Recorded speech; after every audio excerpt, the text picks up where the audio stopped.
Is the world of pro wrestling ready to accept female referees?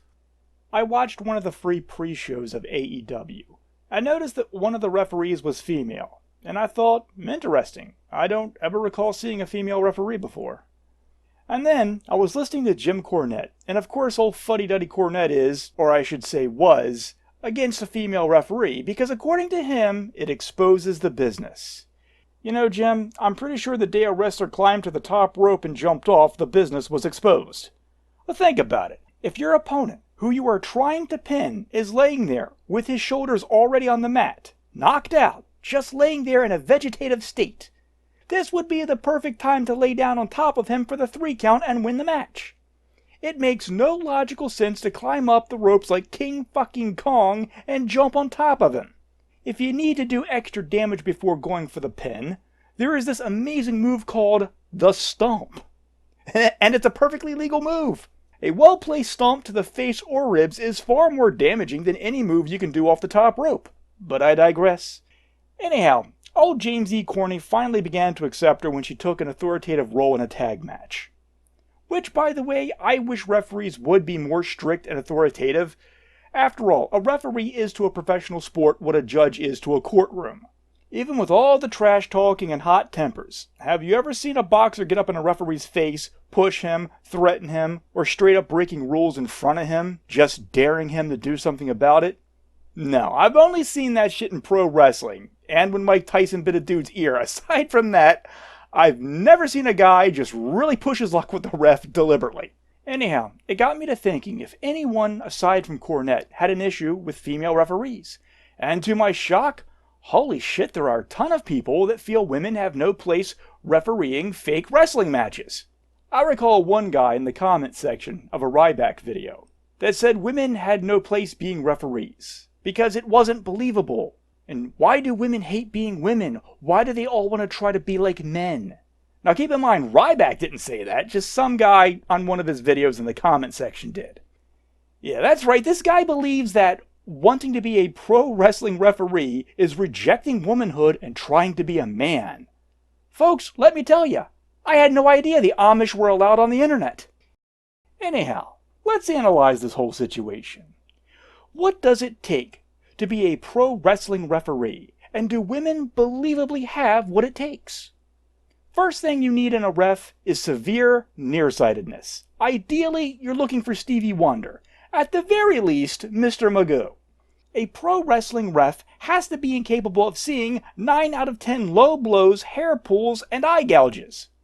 Between you and me, I am confident that women can be nearsighted. Next, a referee must suffer from severe, debilitating ADHD. A referee, at a moment's notice, must be distracted for long periods of time by valets and managers and fans and the random fluttering butterfly. Otherwise, no one could ever set up tables and ladders and chairs and chainsaws and barbed wires and thumbtacks. Philosophically, we must ask ourselves, if no one goes through a table, was it really a wrestling match? Well, at any rate, I am confident that a woman can be easily distracted. I don't think that's purely a guy thing. Next, referees must be fragile. If a referee can't make a porcelain figurine look as hardy and durable as a bronze statue, they are not fit to referee. You see, for whatever reason, refs get bumped in 1 out of 4 matches.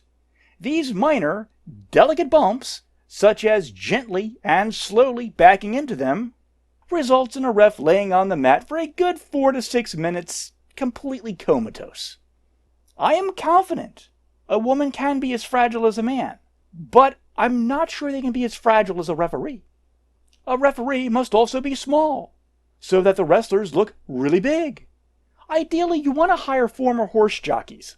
He must exist as bigger than a midget, but smaller than a man. Well, women tend to be pretty short compared to men, but not quite as short as midgets. I think they ideally suit that role. Now, unlike most sports, where referees have authority, pro wrestling referees merely stand there and nag, and nag, and nag the wrestlers into obeying the rules. Example, hey, break the hold. I said break the hold. Look, I'm going to count to 5. And you better break the hold. 1, 2, 3, 4, Oh, come on. Come on now. I said break the hold. 1, 2, 3, 4. Come on, guys, break the hold already. Stop it and just break the hold. Don't make me count again.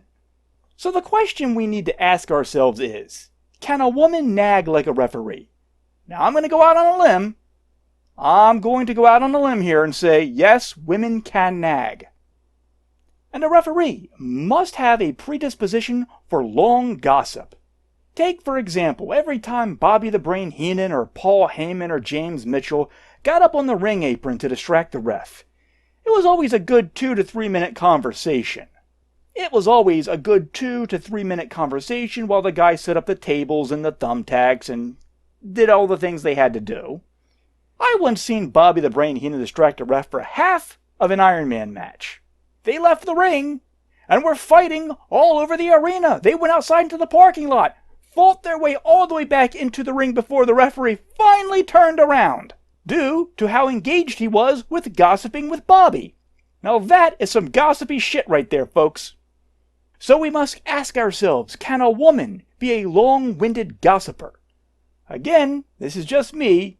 I'm going to go out on a limb and say that yes, women can gossip. I know some of you guys might not be progressive enough to believe this, but they can nag and they can gossip. I assure you of this. And lastly, a referee must be able to count to 3. They never do count to 10. When both guys are outside of the ring, or fighting in the backstage area for 7 minutes, the referee never counts past 9, do they? They just stop and start all over again, and again, and again. So referees don't have to count to 10. In fact, a referee doesn't have to be able to count to 5 for you to break the hold, because they never get past 4, do they? But they do have to be able to count to 3. So let's go over the list again. In order for a woman to make a believable pro wrestling referee, she must be nearsighted, easily distracted, fragile, small, nag, gossip, and be able to count to 3. Well, call me a progressive male feminist, but I believe women are capable of doing all of those things. Except maybe women aren't as fragile as referees.